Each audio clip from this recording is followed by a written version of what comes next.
اب یہاں ایک سوال پیدا ہوتا ہے کہ ہم بھی اللہ کو پکارتے ہیں، دعا مانگتے ہیں، لیکن ہماری دعائیں تو ایسے پوری نہیں ہوتی. تو دعائیں پوری کیوں نہیں ہوتی، دعائیں قبول کیوں نہیں ہوتی؟ اس کی وجوہات ہیں. وہ وجوہات اگر آپ سمجھ لیں گے تو پھر آپ اس طریقے سے دعا مانگیں گے کہ دعائیں سیدھی قبول ہوں گی. دعائیں قبول نہ ہونے کی ایک بنیادی وجہ کہ انسان اپنے گناہوں سے توبہ نہیں کرتا، اور اللہ پھر اس کی دعا کو قبول ہی نہیں کرتے.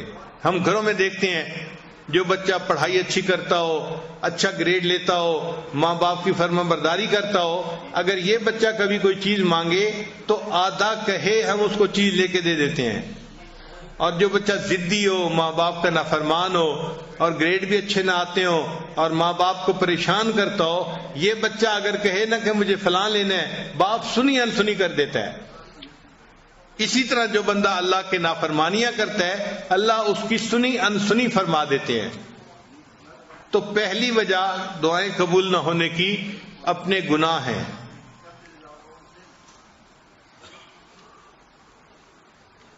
ایک مرتبہ بنی اسرائیل نے حضرت موسیٰ علیہ السلام سے کہا کہ اے اللہ کے کلیم، بارش نہیں ہو رہی اور پانی کی بڑی ضرورت ہے، آپ اللہ سے دعا مانگیے کہ بارش ہو جائے. تو موسیٰ علیہ السلام نے دعا شروع کر دی، ربنا اغفر لنا ربنا اغفر لنا ربنا اغفر لنا. تو بنی اسرائیل بڑے حیران کہ ہم نے کہا تھا بارش کی دعا مانگیں اور موسیٰ علیہ السلام ربنا اغفر لنا لگائے ہوئے ہیں. تو پوچھا اے پیغمبر اسلام، آپ یہ دعا کیوں مانگ رہے ہیں؟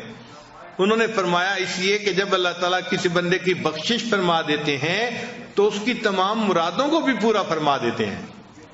تو ہمارے گناہوں کو جب اللہ معاف کریں گے تو ہماری تمام مرادوں کو بھی اللہ پورا فرما دیں گے. تو دعائیں قبول نہ ہونے کی پہلی وجہ انسان کے گناہ ہیں.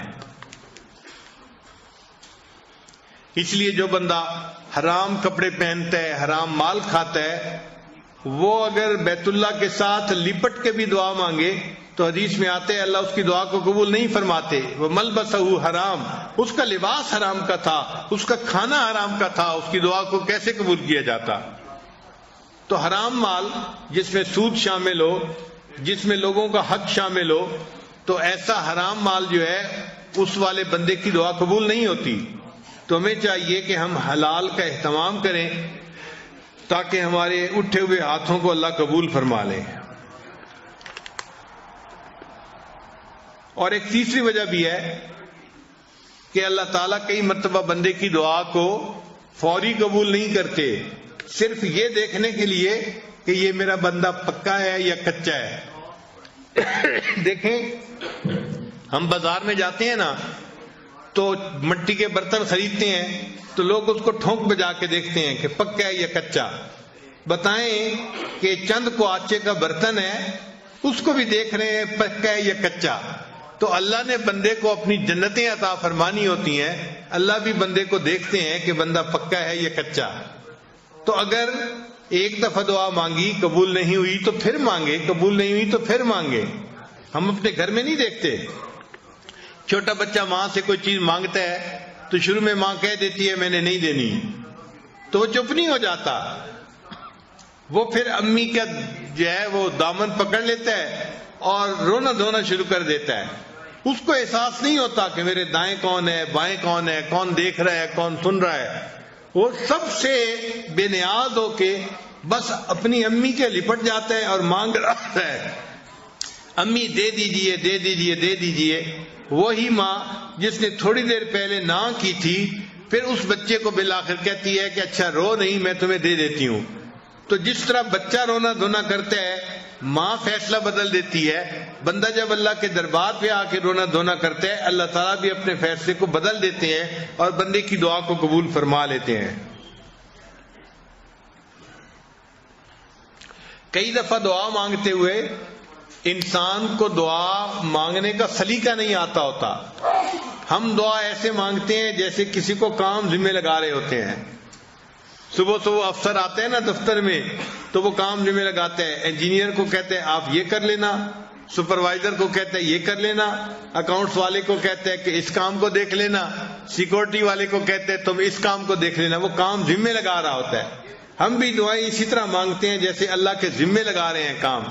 یا اللہ میری بیٹی کو رشتہ مل جائے، بیٹے کو جاب مل جائے، میری بیوی کی بیماری درست ہو جائے، ہم اللہ کو کام ذمے لگا رہے ہوتے ہیں، اس کو دعا نہیں کہتے۔ تو اللہ کو کام نہ بتائیں، کام ذمے نہ لگائیں۔ اللہ تعالیٰ کائنات کے مالک ہیں، ان کے سامنے عاجزی سے مانگنا پڑتا ہے، اور عاجزی سے مانگنا ایک ڈیفرنٹ چیز ہے۔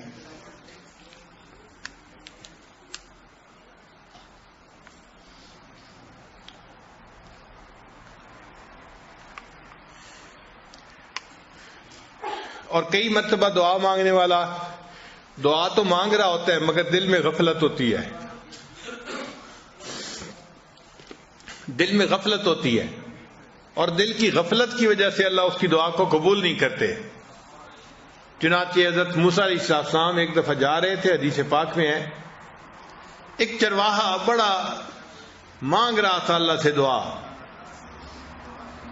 تو حضرت موسیٰ علیہ السلام نے دیکھا کہ وہ رو بھی رہا ہے، دعا بھی مانگ رہا ہے، تو حضرت موسیٰ علیہ السلام نے اللہ تعالیٰ سے فریاد کی کہ اے اللہ، آپ کا بندہ ہے، آپ کے سامنے آہوزاری بھی کر رہا ہے اور دعا بھی مانگ رہا ہے، اور آپ دعا کو قبول نہیں فرما رہے۔ تو رب کریم نے جواب دیا کہ اے میرے پیارے موسیٰ علیہ السلام، یہ دعا تو مجھ سے مانگ رہا ہے مگر اس کا دل غیر میں اٹکا ہوا ہے، اس کا دل کسی اور میں اٹکا ہوا ہے، جب تک دل ادھر سے چھوٹے گا نہیں میں اس کی دعا کو قبول نہیں کروں گا، کہ دل تو میرا گھر ہے نا۔